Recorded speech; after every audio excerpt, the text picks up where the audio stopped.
It appeared like the ambulance literally exploded in flames.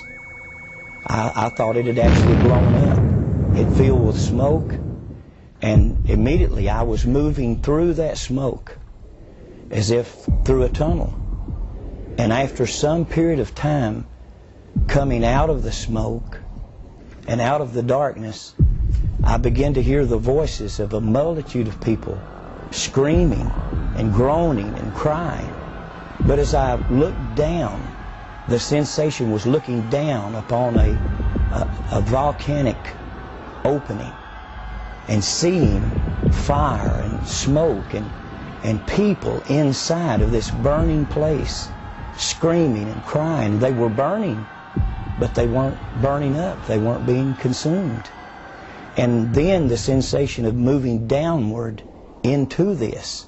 He was thrashing, just thrashing about, you know, and moaning and groaning, and it was like there was a battle going on. I wasn't a Christian at the time, and I didn't even know anything about spiritual battles. But it was scary to me in the fact that I could feel it. I could feel it was like light and darkness.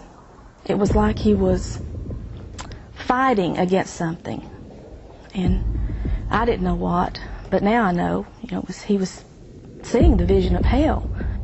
But the most terrible part of it, I began to recognize many of the people that I was seeing in these flames, as if a close-up lens on a camera was bringing their faces close to me. I could see their features and see the agony and the pain and the frustration.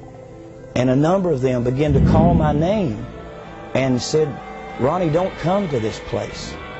There's no way out. There's no escape. If you come here, there's no way out." And I looked into the faces of one that had died in a robbery attempt, who had been shot to death and bled to death on the sidewalk. And I looked in the face of two others that had died drunk in an automobile accident.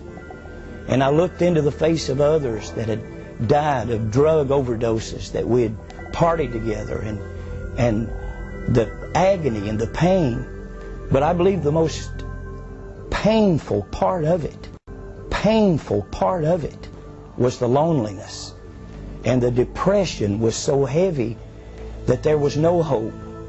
There was no escape. There was no way out of this place. And the smell was like sulfur, like an electric welder.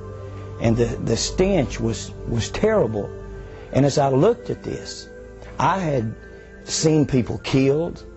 I had been involved in fights where people were killed. I'd done time in prison for manslaughter myself. I grew up basically in a reform school and in a jail cell. I was beat on mercifully as a child by a father that had temper problems and alcohol problems. I was a runaway at 12 years old, and I felt like there was nothing in this world that could frighten me. My life was wrecked, my marriage was wrecked, my health was wrecked, but now I'm seeing something that literally scares me to death because I don't understand it. And as I'm looking into this pit, this place of fire and screams and torment, I just fade out into blackness. And when I open my eyes, I'm in a hospital room in Knoxville, Tennessee. My wife is sitting by. There had been multiple stitches put in my body. My arm was spared. He had this funny look on his face, and it was a terrifying look. And he said, I don't really know what's happened to me, but he said, I've been in a terrible place. And I kept telling him, you're in the hospital. You've been in the hospital all along. And he kept saying, no. He said, I've been in another place. He said, I don't know exactly what it was, but he said it was terrible.